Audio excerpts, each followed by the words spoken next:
Hello and welcome back to the Jet Press Podcast. My name is Justin Freed, and I'm joined as always by my dearest friend, Mike Luciano. Mike, what's going on, man? How you doing? I'm feeling good now. I've been upgraded from my man to dearest friend. That uplifts me. I wanted to switch it up this time. I was like, I say man every time. How can I make it a little Dearest is pretty good, so I'm already at the different? top of the food chain. All right. So off that extremely high note, I want to go and get all the housekeeping out of the way really quick. You can find us on Apple Podcasts, Google Podcasts, Spotify, wherever it is that you get your podcasts. We're on all those places. We're also on YouTube at the Jet Press. That's where all of our prospect interviews, all our interviews with Thomas Morstead, the Jets punter, they're all over there. All our full back catalog of episodes, way back until the beginning in January. You can watch them all right there on YouTube. Make sure you subscribe and make sure you hit that little bell so you get notified whenever we go live. Man, it is the dog days of summer, but there is still some Jets news. It just manages to always creep its way into the forefront. And this time it's Bryce Huff who is right under the microscope with some fresh trade rumors, even though it's June 21st. We still got trade rumors. Zach Rosenblatt at The Athletic kind of hinted that the Jets aren't necessarily shopping Huff. They don't really necessarily want to move Huff, but they have received some calls. We don't really know if they're willing to engage. I think Rosenblatt said it was more just teams are being exploratory than the Jets kind of reciprocating and looking for some sort of move out. So when you look at that, you're thinking, all right, this is probably like a nothing, and Bryce Huff's probably going to end up with the Jets, which that very well, that might be the case at the end of the day. But I don't know if the Jets should necessarily just slam the phone down and go, we're not looking at Bryce Huff, because Bryce Huff's role, I know that it's going to be diminished. We don't know why necessarily, just because Bryce Huff was so good last year. Not a game changer, but I mean, he made plays a lot. He was one of the best pass rushers in terms of just win rate. Now, he's not rushing every single down. He's not playing every single down. He's not dominating to that level. But when he had to make plays, he did. But now you look at the roster, they brought a lot of their defensive linemen back. Carl Lawson's still here. Some people thought it may have been a cap casualty. They didn't get rid of him, so he's still there. Jermaine Johnson's obviously going to have an elevated role this season. Will McDonald is going to come hell or high water, get on that football field. There's just no way the Jets pick a guy that high and they just let him waste away on the bench. They let Bryce Huff kind of overtake him. So when you look at that, I mean, Bryce Huff may not be a guy who plays on game days. That's kind of where he's at right now. It's sad that he's there, but that's kind of the reality. So if the phone calls keep coming, Joe Douglas at least owes it to his roster. Or at least maybe say, hey, maybe the team will flip us like a 4th or 5th round pick or something like that. They put a 2nd round tender on Huff, so they clearly like him. Nobody took the 2nd round tender, so there is some sort of mutual respect there between Huff and the Jets, but it's better than I think just having him waste away as like a replacement level guy who's going to play 10, 15 snaps a game or not even be active. Like you could find a guy for a little bit cheaper, a guy like maybe an undrafted guy just really stands out and makes the roster, and then you get some compensation back for Huff. It's not ideal, but I think that's the situation the Jets at least got to consider. Yeah, I completely agree. And I remember last week when we were doing our like bold predictions or whatever, I said that Bryce Huff, one of my predictions was that Bryce Huff was going to be inactive. If the Jets defensive line group, if their entire defensive line group is healthy, Bryce Huff's inactive. I don't see a pathway to game day, to him being active on game days. The Will McDonald pick pretty much sealed that fate for him because Will McDonald, I expect, and I think the Jets expect him to basically play the same role that Bryce Huff did last year, which is basically just a guy who comes in on third downs, on passing downs, and plays that situational pass rusher role. And I really do believe that Will McDonald can thrive in that role. And I think, especially early in his career, that's a great role for him. The issue is that Bryce Huff did a really, really good job in that role last year. In fact, I'm not sure you can do better than what Bryce Huff did in that role last year. I got a few stats pulled up. This is from Jets X Factor. They pulled these from like PFF, Next Gen Stats, just a few stats from how good Bryce Huff was last year, how efficient he was. He finished first in the entire NFL in pass rush win rate. That's ahead of guys like Nick Bosa, Myles Garrett, Micah Parsons, TJ Watt. He had a higher pass rush win rate. That's kind of a tongue twister. Say that 5 times fast. I'm not going to try. I'm not even saying it again. That all of those guys. He also finished second in true pass set pressure rate, third in QB hit rate. He also set a next-gen stats record. So in the era of next-gen stats, for pressure rate. He had the highest pressure rate of any defensive end, of any player that's ever been recorded in next-gen stats, in the next-gen stats era. Now, of course, a lot of that comes with the caveat of he was only playing on passing downs. He was only playing in true pass sets. And as a result, he wasn't really getting double teamed. There was a lot less attention on him, especially because you had Quinn Williams likely next to him. So he was in a very advantageous situation for that. But he still played extremely well. He was genuinely one of the, if not the most efficient pass rushers in the entire NFL last year. So Bryce Huff is an excellent, excellent player. And like you said, Mike, the Jets clearly value him in some way because they did place that second round tender on him this offseason. They did not want any other team to just sign Bryce Huff away. And, if they had given him an original round tender, which is, he was undrafted, or in a lower tender, some team might have done that. Now, if they're going to, whether they're going to trade him or not, I'm not sure. What we know about Joe Douglas is that he has a price point for his players. Last year, it seemed, I don't know about likely, but it seemed very possible that they were going to trade a guy named Denzel Mims. Mims, of course, requested a trade, and teams were offering picks. There were calls coming in for the Jets, but the report is that Joe Douglas wanted a 4th-round pick for Denzel Mims, which is a very high offering or very high asking price. That was the report at the time, and I'm not surprised at all that no team paid that. So if Joe Douglas is asking for a 4th-round pick for Denzel Mims, I don't know how he's going to accept the 4th-round pick for Bryce Huff, right? Obviously, 2 different players, 2 completely different positions. Maybe their opinion is different, but I think that, if Douglas is asking for a 4th-round pick for Mims, you'd hope he's at least asking for a 3rd-round pick for Bryce Huff. And I'm just not sure any team's going to do that.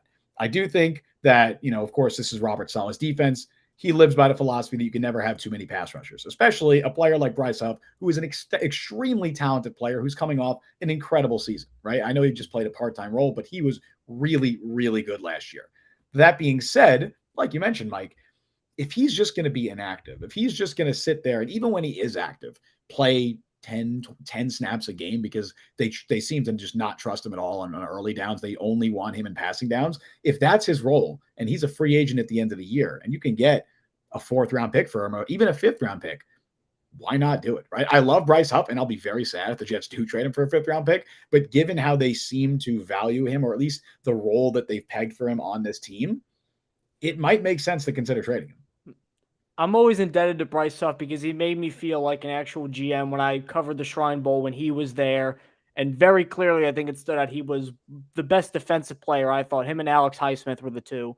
And I thought maybe one of the top 4 or 5 players down in Tampa right there. Very clearly, he was just, that spin move was just nasty. He was just blowing by people. Now, to be fair, James Morgan also dominated that game.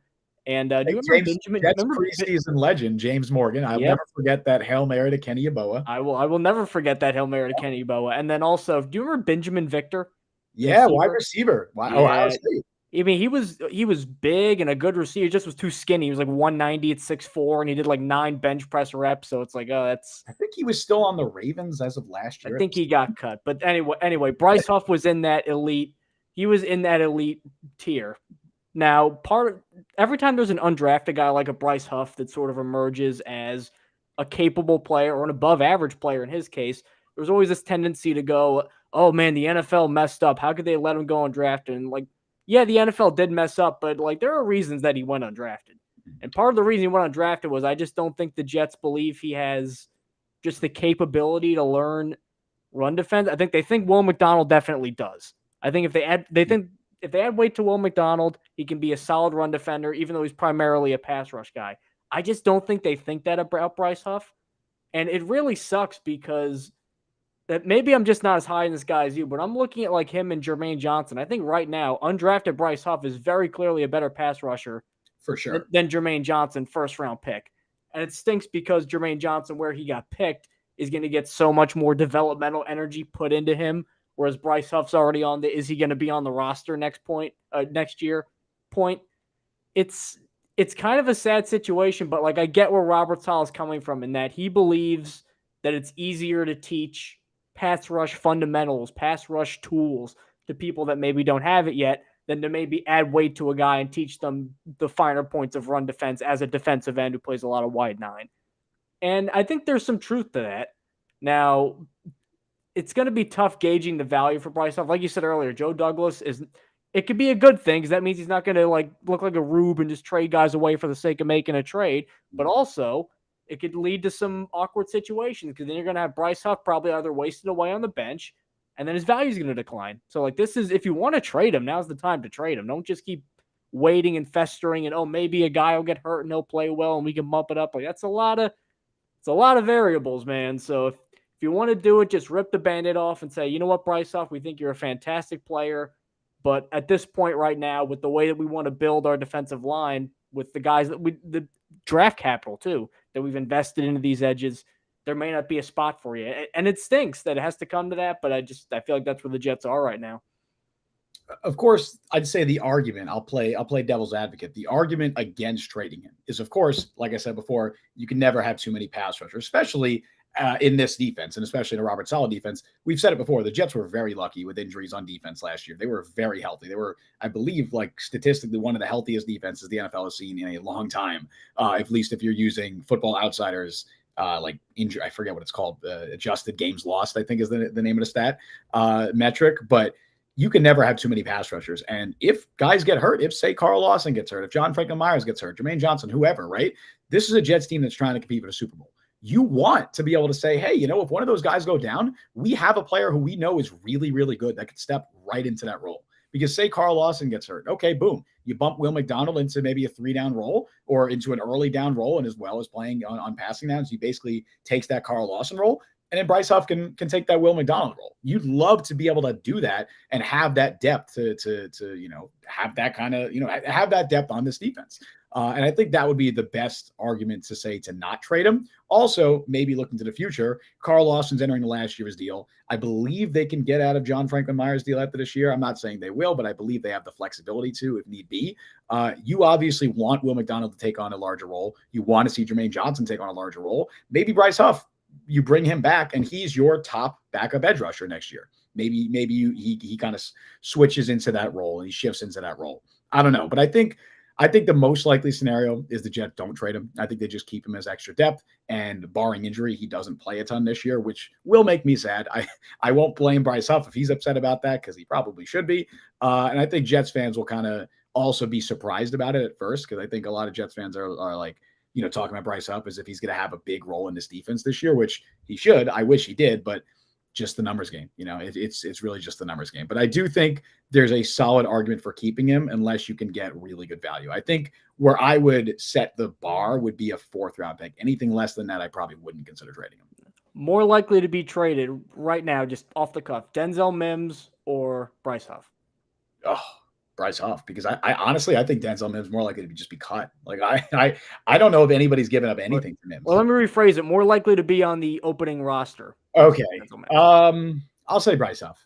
I think there's a very good chance that Denzel Mims is not on the roster come week 1. And I know this isn't a Denzel Mims segment, but it seems as though he's kind of fighting an uphill battle right now. He wasn't there for a lot of OTAs. Jason Brownlee is a guy who I think basically fills his role, is cheaper, is younger, and he was there at OTAs and he was making plays. I think there's a very good chance that Mims isn't on this roster, and that's just the way it is. I do hope Bryce Huff is on the roster, though. Right. I do. The only reason I'm even thinking that about Mims is because the Jets had like 25 different opportunities to get rid of Denzel Mims before, and they never did. So, I mean, there's something, they think something of him. I just don't know what, but maybe it's just Robert Saleh and Joe Douglas trying to like not look like bad talent evaluators. Like, we know that this guy is good somehow. We have to just keep trying, because coaches do that all the time. Like, I remember Jeff Fisher would always bring Kenny Britt everywhere he went. He's like, I know Kenny Britt eventually is going to be amazing. Like, there's always doing that with Billy Turner. Yeah, Hackett with Billy Turner. Like, everybody's got their guys. I think that honestly might be part of why he's still around. So Brian and Chad, I want to go to really quick, who just said you can't just take a draft pick next year. If he gets traded, I prefer to get a player back. I mean, I would too. I just don't know how many teams would be willing to give up a player of that could really make an impact on the Jets for. I mean, we love Bryce Huff statistically, but it'll be tough to sell GMs on a guy who is really a pass rush specialist with 7.5 sacks in 3 years as being a guy who can really give up a player of note and not just like another guy competing to make a roster kind of thing. So I think that's an interesting note too, saying that, wanting to get a player back. I'm really interested to see if the Jets try and make some trades like that this offseason, instead of looking for future draft capital, not this offseason, but this summer, even, before the trade deadline. If instead of looking for draft picks, they are looking for player swaps, which obviously they're rare in the NFL. They don't happen all the time, but they do happen sometimes. And maybe if the Jets, say they have an injury at another position and now they have a hole there, maybe they can flip Bryce Huff a position where they have a ton of depth for a position that maybe they need some depth. Maybe another safety goes down and they need to add another safety. Maybe that's something they could explore. I wouldn't say, I would say that that's definitely a real possibility for sure. With that, we want to kick off something that I think you guys will really enjoy, because it's going to be kind of like our version of like a fantasy draft that I'm sure that you loyal Jet Press listeners, wherever you may be listening across the globe, shout out to our UK and Ireland viewers who have really spiked up lately. Thanks for supporting the show. Wherever you may be listening around the globe, I'm sure you got some sort of fantasy football game or some sort of connection to that. Everybody loves those damn snake drafts. So what we thought we would do is have a little one of our own and kind of look at the Jets roster and figure out exactly who can build the best team, GM Mike Luciano or GM Justin Fried.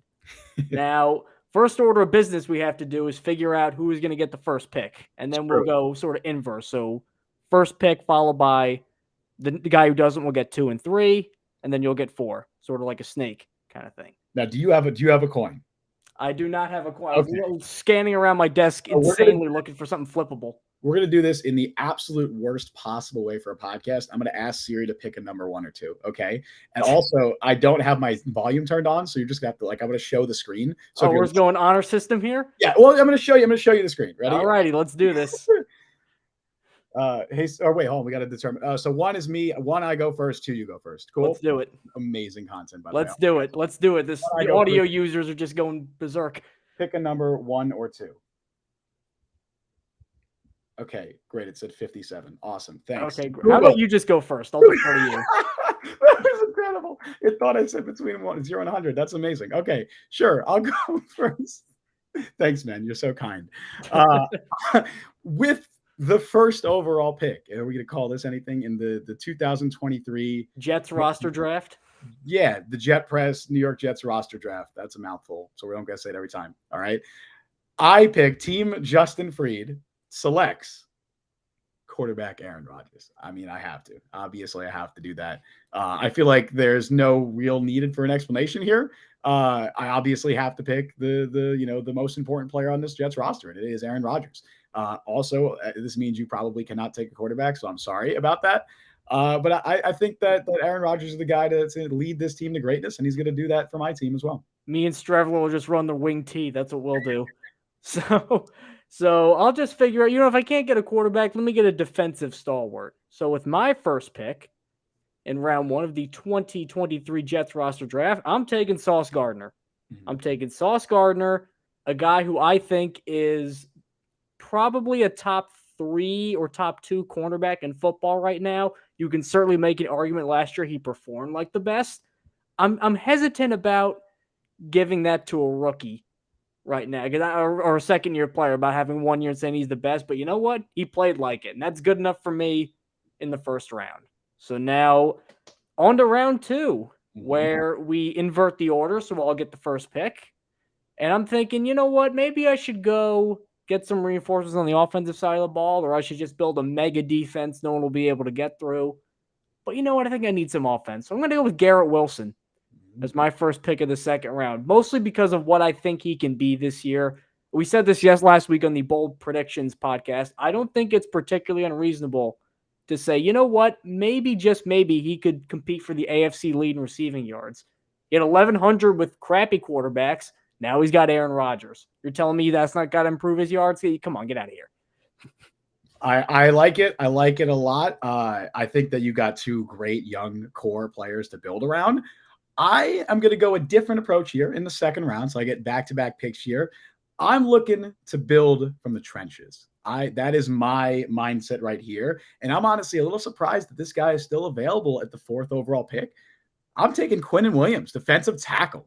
I obviously, he's one of the best players in this entire roster. He's one of the best defensive players in football. I want to get a stalwart in the middle of my defense. I went offense first round. Now I'm drafting a player to build around in the second round on defense. So Quinnen Williams is my pick here in the second round.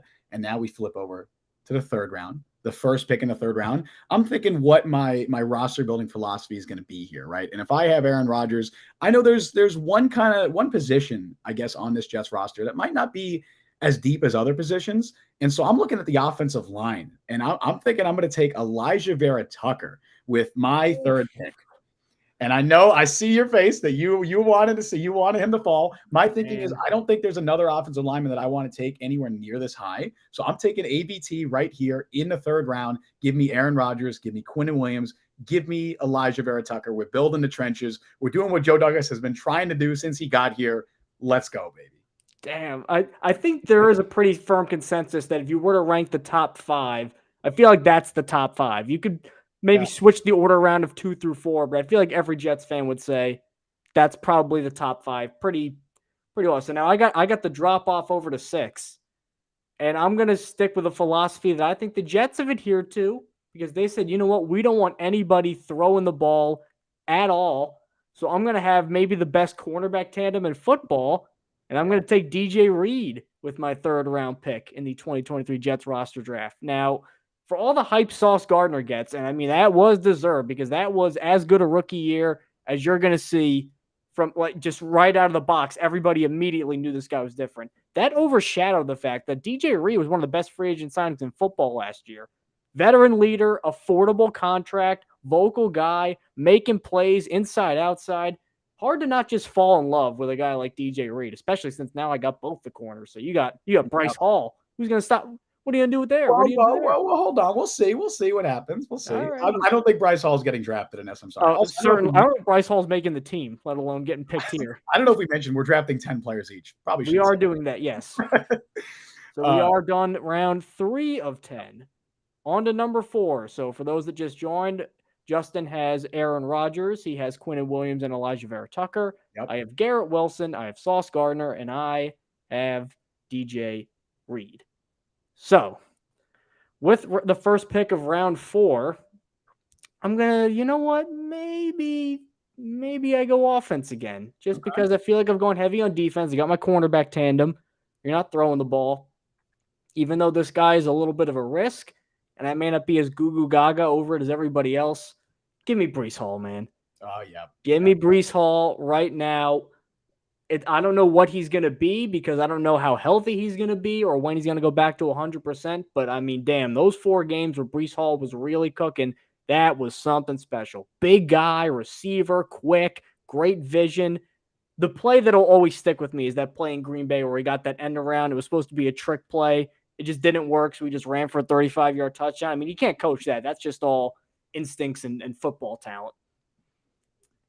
I got to say, there's a little scrambling on my end here. I was hoping to land one of the 2 Jets' top offensive playmakers. I was really hoping that because now I think skill position group's looking a little thin out there right now. My draft board's a little thin.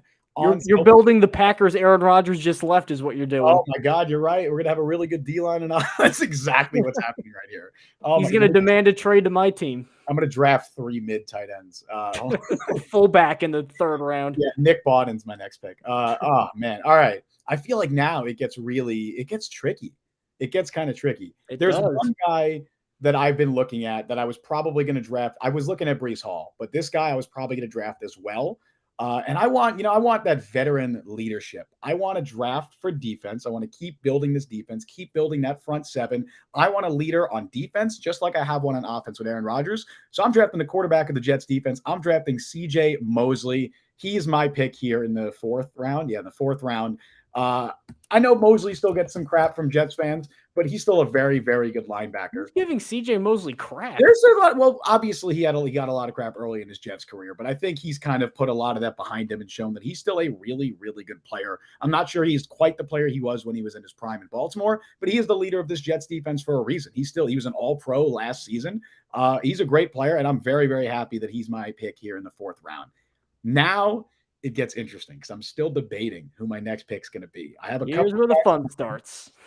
I have a couple of guys in mind. I think you know what I'm going to do. I'm not going to do the whole reach for need thing, right? I'm looking at wide receiver. I'm looking at tight end, running back, right? I don't have any of those. I don't have any skill position players, but I just don't think the value is there right now. So I'm going to draft a player who I think is going to have a huge season this year. I think he's the best player remaining on the board. I'm drafting Carl Lawson. Let's continue to build that defensive line. Give me Quinnen Williams and Carl Lawson next to each other. Man, that's scary because I think Lawson, an extra year removed from that torn Achilles, I think he's going to be really, really good this year if he can stay healthy. So give me Carl Lawson, give me Quinn and Williams. That's my defensive line, and so I got Mosley and Lawson. Those are my last two picks. I am thrilled that you made that pick because it gives me the opportunity to pick a guy that I was crossing my fingers and saying, I hope Justin doesn't take this guy. And maybe it's because I'm a hopeless romantic, and maybe it's because I've loved the guy for a while, both as a draft prospect and I thought he was kind of underrated before he came to the Jets. And I think he's going to have a big breakout year. Give me Alan Lazard. Okay. With this pick. Cool with that. Give me. I'm bullish on Alan Lazard. You are. I think he's a guy who we talk all the time about why Corey Davis is still on this team because of the fit. I think Lazard honestly could be an upgraded version. I think he's bigger. I think he's faster. I think he's probably a more physical receiver than Corey Davis. And I think he also has familiarity with the Nathaniel Hackett offense, which I think will really help him early on. So Alan Lazard just has all the ingredients that are just simmering that say, you know what? Alan Lazard is going to have a big year with the Jets, I think. Really I know Garrett Wilson's the star, but who's doubling Alan Lazard? He was getting doubled last year. Nobody's doubling him now.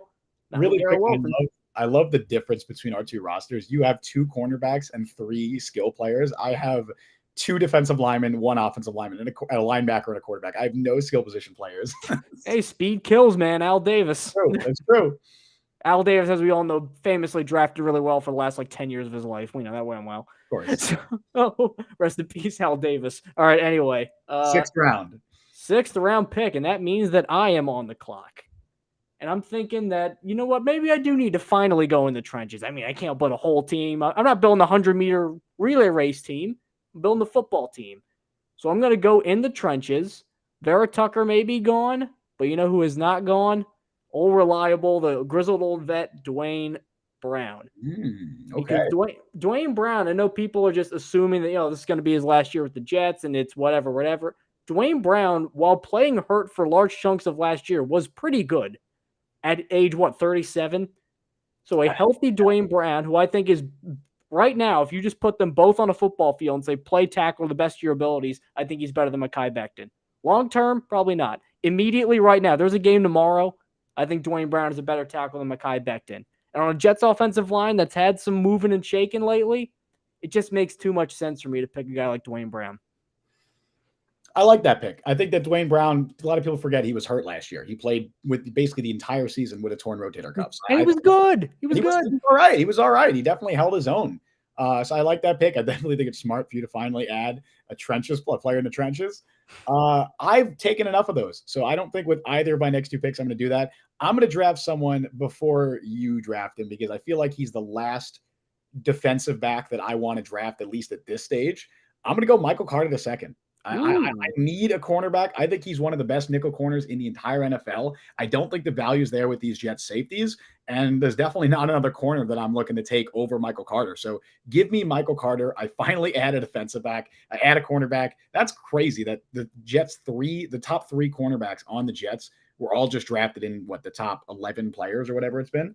And you still miss some defensive backs. I mean, they got depth there, man. They do. They absolutely do have depth. So that's going to be my first pick. And I think I need to add a skill player in offense. I need to do it. It's been too long. I'm not going to take a running back. I don't think the value's there. And honestly, I'm not sure the value's there at wide receiver either. I'm not feeling Mecole Hardman or Corey Davis at this spot. So I'm going to go Tyler Conklin.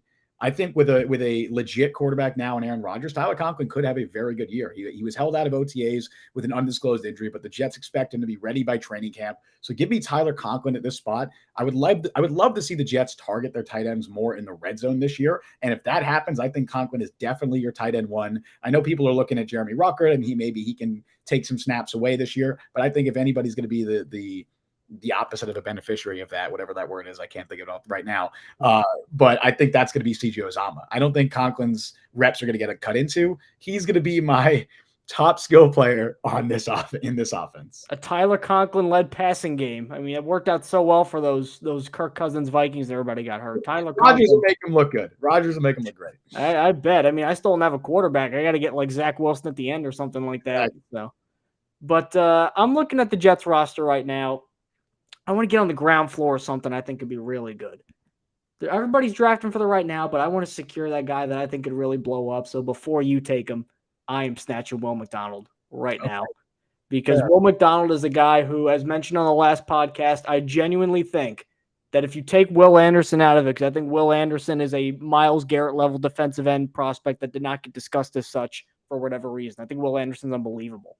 If you take him out of that, I don't think it's unreasonable for him to lead all rookies in sacks this year.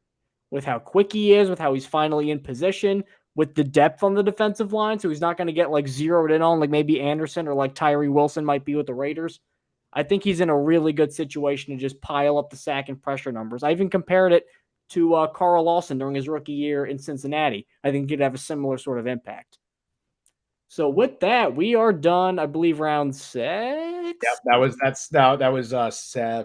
That was round 7. All right, so 3 picks left each of us. 3 picks left each of us. Okay. Really quick. Let's quickly run through our team so everyone could hear what we have left. You go first. All right. Well, I started with Sauce Gardner, and then I got Garrett Wilson. I got DJ Reed. I got Alan Lazard. I got Dwayne Brown.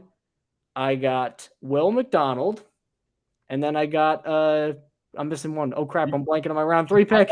I know who it is. I got DJ Reed. No, it's Bryce Hall. Bryce Hall.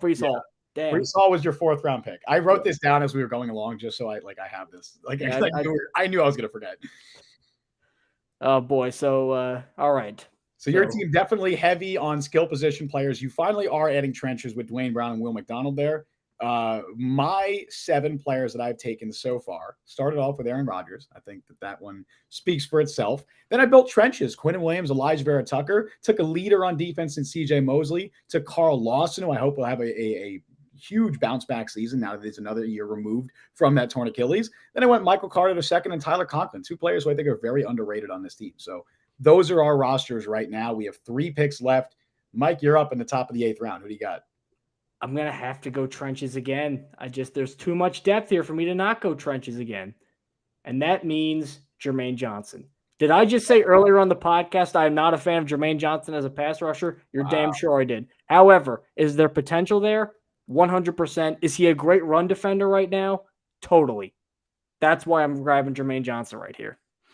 That is fair. I got a little scared when you said trenches because I'm targeting 2 trench players with these next 2 picks, but neither of them were Jermaine Johnson. All right. I feel like our teams are a little different. You're going a lot. I feel like I'm going all in on that Aaron Rodgers window. I'm like, we got to win in like 1 or 2 years. Otherwise, you're not throwing to anybody. Yeah, because you got Sauce Gardner, Garrett Wilson. Well, we'll see. Skill position players are overrated. All right, it's okay. Who's your quarterback? All right. I told you, me and Strevler, if we're running like Navy, we're just gonna do triple option. Fair. Garrett Wilson on pitches. Yep. Strevler and Bryce Hall in the backfield could be pretty fun. Yeah. But I'm going back to the trenches, man. I want to build this team from the inside out. So I got back-to-back picks here. I already took a couple players who I think are very underrated in Michael Carter II and Tyler Conklin. I'm going to go with another player who I think might be the most underrated player on this team. And I know people will say DJ Reed. I think Jets fans know just how good DJ Reed is. I'm talking about a guy who just doesn't get enough love from this Jets fan base. It's John Franklin Myers. Give me John Franklin Myers with this pick in the 8th round. I think he's an exceptional player. I think he's probably the 3rd best defensive lineman on this team, maybe the 2nd best, depending on what we get from Carl Lawson this year. But he's extremely underrated in what he does. The Jets ask him to do a lot of things, both as a pass rusher and a run defender. He can play outside. He can play inside. If I want to line him up next to Quinnen Williams, I can do that. If I want to line him up across from Carl Lawson on the outside, I can do that as well. So give me John Franklin Myers. I think that defensive line with Quinnen Williams, Carl Lawson, John Franklin Myers, that's stacked. I'm very, very excited with that pick. And I'm going to go another trench player here. I've taken one offensive lineman in Elijah Vera Tucker. You then took Dwayne Brown. And that's okay because Dwayne Brown was not the 2nd highest offensive lineman on my board. I'm going all in on Mekhi Becton, baby. Give me Mekhi Becton. I'm swinging for the fences. I think my team is good enough that even if Becton gets hurt, if there's something goes wrong with Becton this year, I have enough talent that I can overcome that. At least that's my hope here. I think in the 8th, 9th round, that's a really good sweet spot for Mekhi Becton to be drafted. He's one of those late round picks in this fantasy draft where you're kind of just swinging on upside. And that's what I'm going to do with Mekhi Becton because if he hits, I think that's the steal of this draft. I got a nice little chuckle when you said, if Mekhi Becton gets hurt, then we'll do A, B, and C. And I thought, no, don't do that. Don't do that. I mean, what am I supposed to? He has not played a home game as a Jet with fans in the building. Year 4. That's fine. Give me Mekhi Becton. I want that upside. He's motivated. He's determined to be the guy this year. And guess what? Dwayne Brown's on your team, so Mekhi Becton can play left tackle for you. You can be motivated. You can't motivate your leg to hold more weight, you know? Mekhi Becton, he's going to play left tackle for my team, and he's going to be great. He's protecting Aaron Rodgers' blindside. All right, unless the turf's a little slippy, and then, oh boy. So I'm going to go in the trenches too. And I think there's really only two candidates for this spot right here, that being Laken Tomlinson and Joe Tippmann. And I'm really torn between this because there's no way Laken Tomlinson just forgot how to be an offensive lineman. He was terrific with the 49ers. There's no way he just devolved and just forgot how to play lineman. So I'm saying, you know what? If he bounces back, maybe a Pro Bowl adjacent type season because he was a Pro Bowler with the Niners.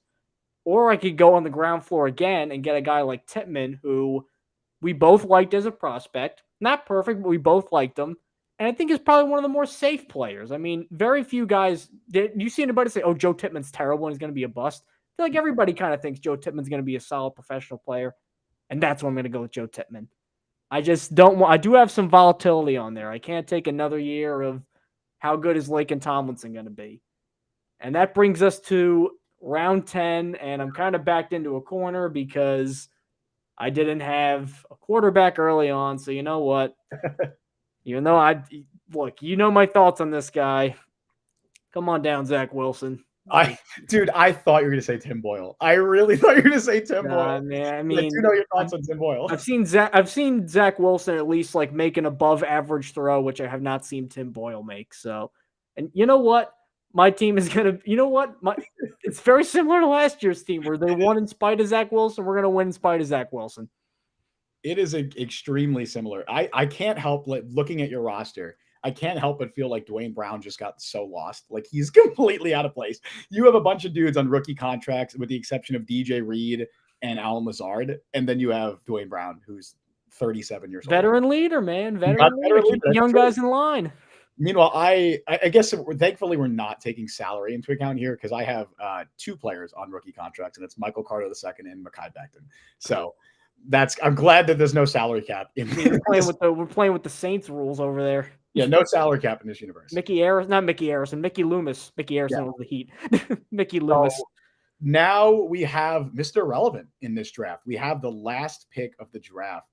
And I'm kind of scouring my roster. At this point, I'm looking at like what do I need, right? So first of all, we're gonna take a 2023 NFL approach, and we're gonna say we're not drafting running backs. All right, screw that. We're gonna get an undrafted guy. We're fine. We don't need a running back. I'm not gonna draft one.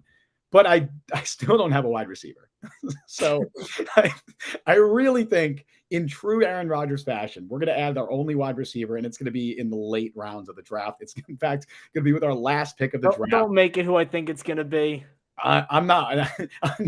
It would be. Are you thinking Randall Cobb? Because that would be so funny. I'm not going to do that. That would be really funny for the memes. But I'm going to go with a guy who I think is the best wide receiver that has not been drafted yet. I don't think he's going to be number 3 for the Jets, but I think the guy who's arguably, in my opinion, maybe the second best wide receiver on the Jets, and it's Corey Davis. Give me Corey Davis here with the last pick in this draft in the 10th round. I think you know my thoughts on Corey Davis. I've said this multiple times throughout the offseason. I think Corey Davis is a slightly better player than Alan Lazard. I said that before the Jets signed Lazard. I said that after they signed him. I think he's a better route runner than Lazard, and I think he's just gotten a really unfair shake of things in New York, mostly due to injuries. That first year in New York was obviously a train wreck for him. I don't know if you want to say folded under the pressure of being wide receiver 1, which ignore the fact that that's the case here on my team as well. He's setting the guy up for failure again. He is now wide. We'll sign DeAndre Hopkins. We'll be good. I thought you were going to take Mecole because I think Mecole is probably Mecole. It was between Corey Davis and Mecole Hardman, but I just think Corey Davis is a more well-rounded player. I think he's a better wide receiver. I like Mecole's special teams ability, but I'm not drafting a guy in the top 10 rounds or whatever for special teams ability. So I would have targeted Mecole Hardman in a couple rounds after this, but give me Corey Davis here. I think if he were to actually get a solid snap share this year, which I don't think he's going to, I think he could have a bounce back year because he was genuinely pretty good last year before he got that injury. So I like the Corey Davis pick here. Obviously wish there was more depth in the skill position so that I could have drafted one earlier, but hey, maybe that's why the Jets should sign DeAndre Hopkins. Then I wouldn't have been. You're tying it all together. Exactly. But I think I like my team. All right. Do you want to read off our rosters for the last time and then chat either live or later, whenever you're listening to this, and tell us who you think won this draft? Well, I got Sauce Gardner. I got Garrett Wilson. I got DJ Reed. I got Brees Hall. I got my boy Alan Lazard, who I'm telling you is the second best wide receiver on this team, no matter what Justin may say. I got Dwayne Brown.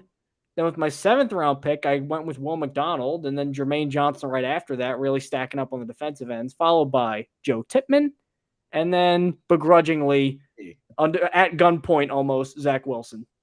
I gotta say, you reading out Alan Lazard of the 5th round picks, it makes me feel a lot better about that Corey Davis pick in the 10th round. I'm just saying. Yeah, well, you were all hyping up Becton, and then he's gonna sneeze too hard and be out for 8 weeks. So. Enjoy Zach Wilson as your quarterback. Anyway, my team, the better team, right? The winning team. I'm not gonna. I think my team's good, but we'll see.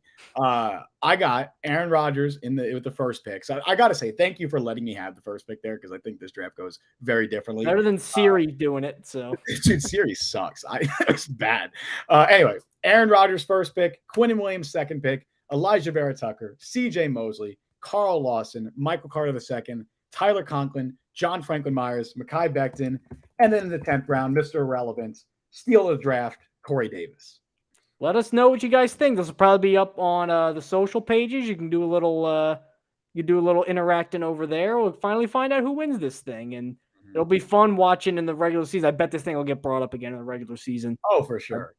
Sure. Once Mekhi Becton makes the All-Pro team, dude, I'll bring it up. Oh, once he makes the All-Pro team, in Neverland with the starting quarterback Peter Pan. Okay. Oh, let us know, by the way, if you want to see us do this again in the future, maybe with like all-time Jets roster. I know that'd be a lot, but maybe I think it'd be pretty fun. I had a good time doing this, at least. I don't know. I had a fantastic time doing this. So let's share more fantastic times. There's one more kind of little bit of nostalgia to get you through sort of the dog days of summer, that time when Jets news can be a little hard to come by. Let's go and reminisce. And I'm sure everybody's got at least 1 or 2 Jets games that just really stick out in your mind as tremendous memories.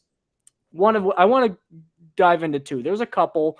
There was that one game against the Steelers. I don't really want to get too into this. There was one game against the Steelers where my dad threw a bunch of snow on a guy's car to dig his car out and leave, which he told me, don't tell your mother about this, but he did that. That was a 6-0 barn burner that the Jets won. But 2 games really stand out.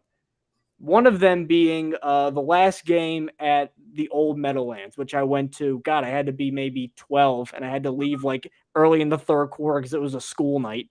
So that tells you how long ago it was. But this is your favorite memory? I'll tell you why, because they were playing the Bengals. And that was in 2009, I think, or 2010. So yeah, it was 9. So they played the Bengals the next week in the playoffs, beat them again.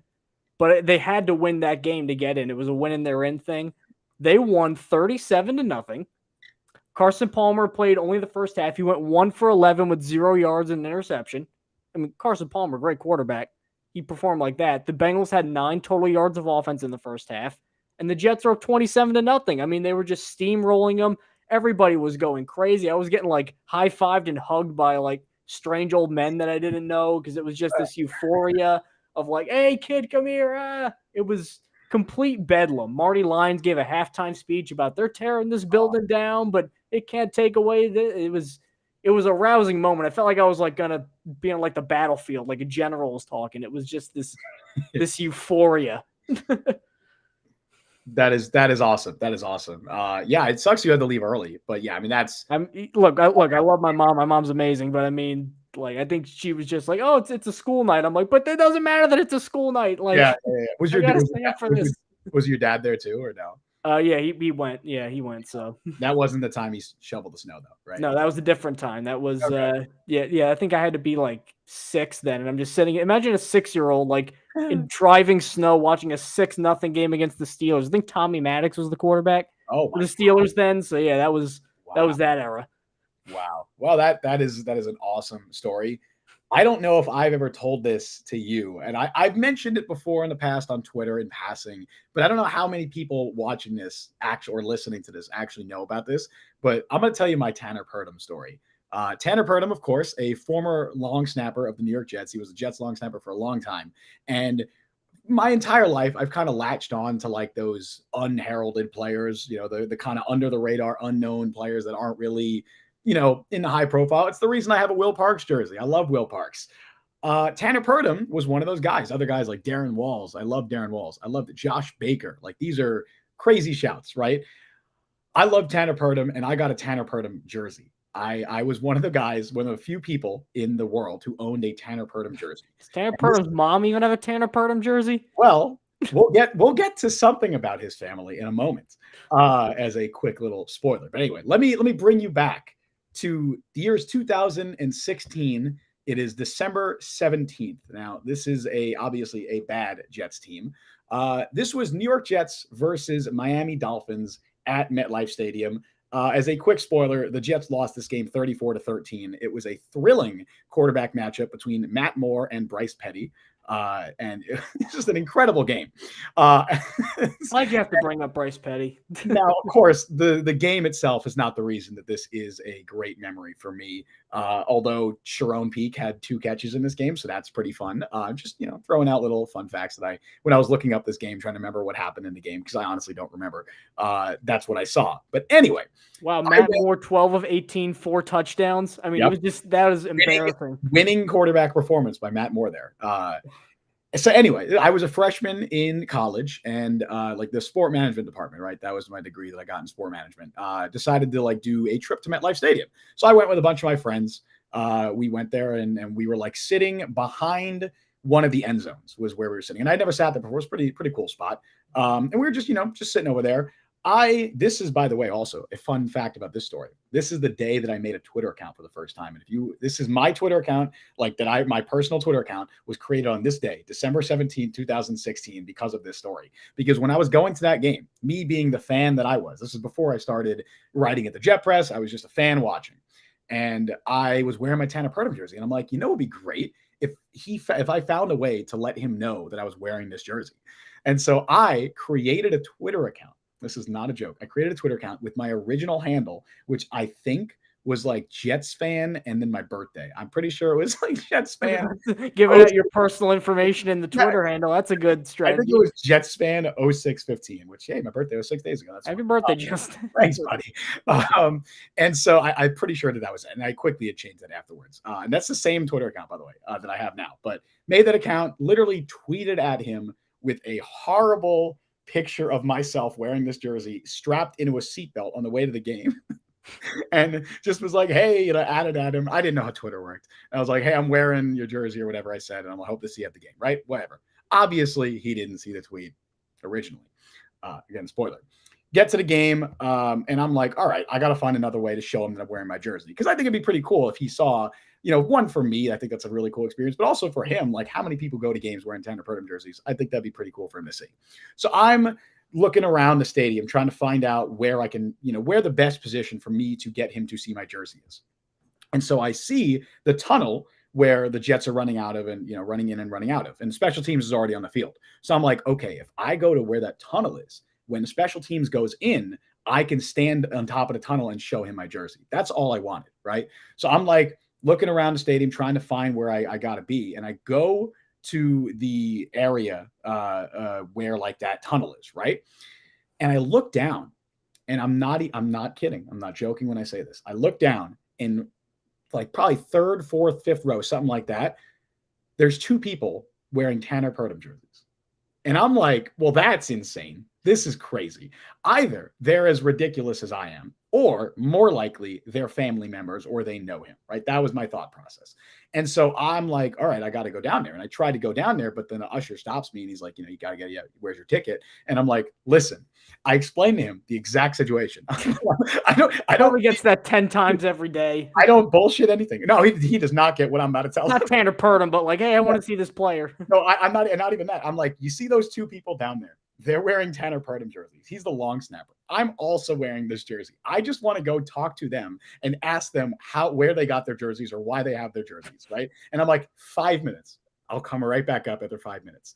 And he lets me down. Amazingly, he lets me down. I don't know if I was persuasive. I convinced them, whatever. Or he probably just didn't care. Look, I don't get paid enough to care about that. Maybe. Come on, go ahead. I don't care. So I go down there, and I talked to it was a guy and a girl. I talked to them, and probably like, mid-30s, whatever they were, probably around Tanner Purdom's age. And I show them, I'm like, yo, I have the same jersey. And I'm like, oh my God. And they're like, oh my God, this is amazing. And they like start talking to me, and I find out it's his best friend. And his best friend's wife, fiance, I forget, I think it's his fiance at the time. And we start talking, and I should also mention I was there with not even like a sort of friend of mine, like a colleague of mine who was also a Jets fan who just happened to be at the game because he came with the trip. So he was also there, just kind of caught up in this as well. But we start talking, and I'm talking to them, and I'm just like, we're just chatting a bunch, and I'm telling him I want to, see if Tanner Purdom comes by, and they're like, oh yeah, dude, stay right here. We'll make sure we get his attention. You'll see him. It's great. And they're like, actually, his wife is coming down soon, and she'll be joining us. And so a few minutes But pass you by. can't. You got to run though, Dude. No. Well, no. Well, in theory, yes. But at that point, I'm like, screw the 5 minutes. I'm staying here, right? I'm staying here as long as I can because this is awesome. And his wife comes down the stairs, and eventually her name was Cara. She's on Twitter and stuff. She's wonderful. All these people, by the way, wonderful, amazing people. So nice, so generous. She walks down the stairs or whatever and greets us, and she's like, oh my God, you're wearing a Tanner Purdom jersey. I introduced myself, and we all just start talking, and his wife's like, you should just sit with us for the rest of the game. Mind you, all of my friends are like back in the other part of the stadium, and they have no idea what's going on. With the exception of like the one person I'm with who I'm like not really friends with at all. He's just kind of there. No offense to that guy if he ever listens to this. weird shot. Okay. He was like my friend's cousin. Anyway. Right, anyway. So I'm like, yeah, absolutely. I will 100% stay with you guys for the rest of the game. So I end up, staying with them for the game, and the usher never came down. And I guess even if he did, what are they going to tell the family of this player to like not have this guy who's, wearing his jersey? I don't know. I assume that's not something he wants to deal with. Unfortunately, or I did I think when Tanner Purdom ran into the tunnel, I did like show him my jersey, and he did see it.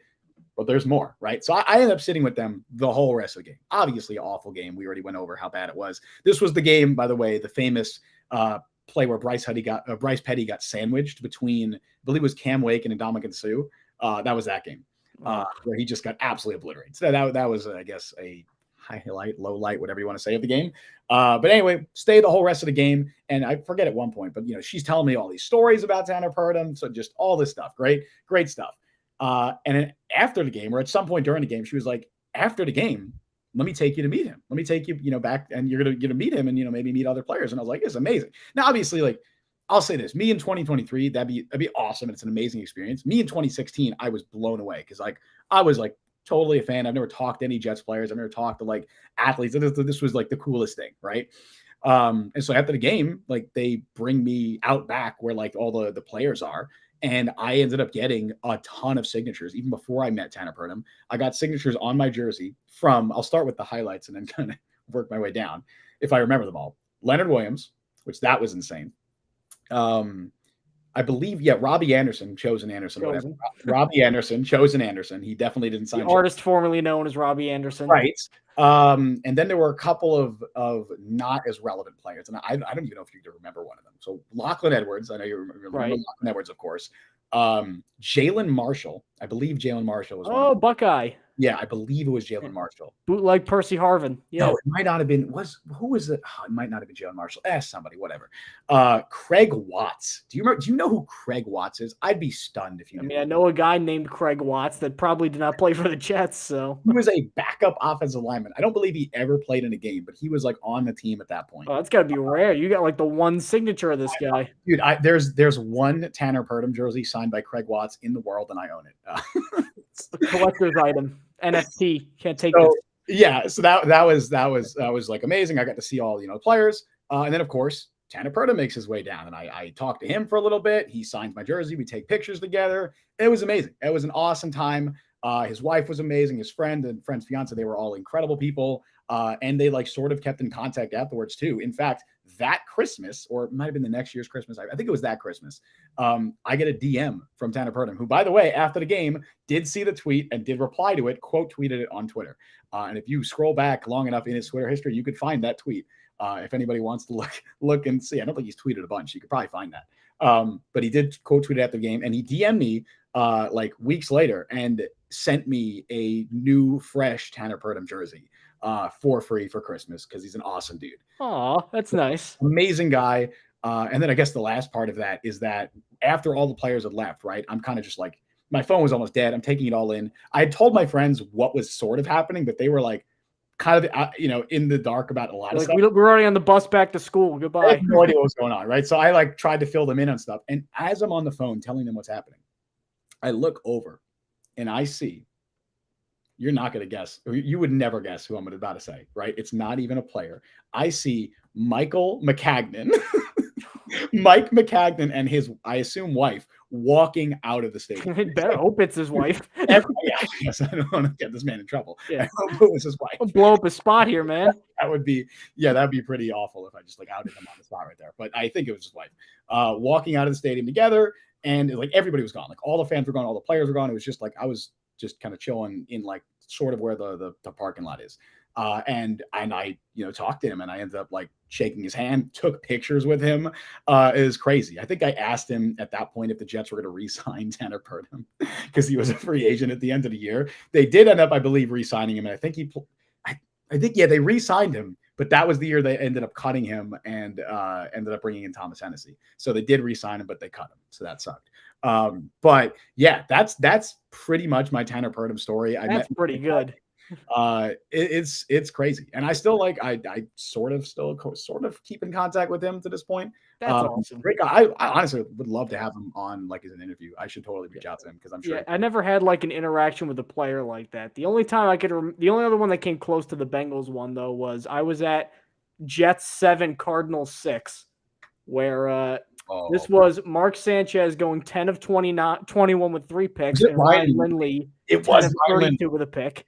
Oh my God! No, so this was great. So I remember this. It's the third quarter. It's 3-0 Cardinals. I think the Cardinals got like its points on like the first drive, and that was like it. And Mark Sanchez throws an incompletion, like overthrown badly to Stephen Hill, and everybody starts booing. Now this is when Tim Tebow's there.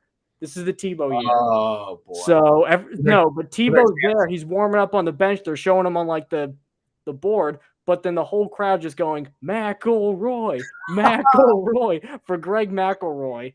So then the huddle goes out, and then the quarterbacks are talking, and McElroy goes out later. The whole stadium, yeah. I mean, like the most, it felt like VJ Day. It was like the most exciting scene ever.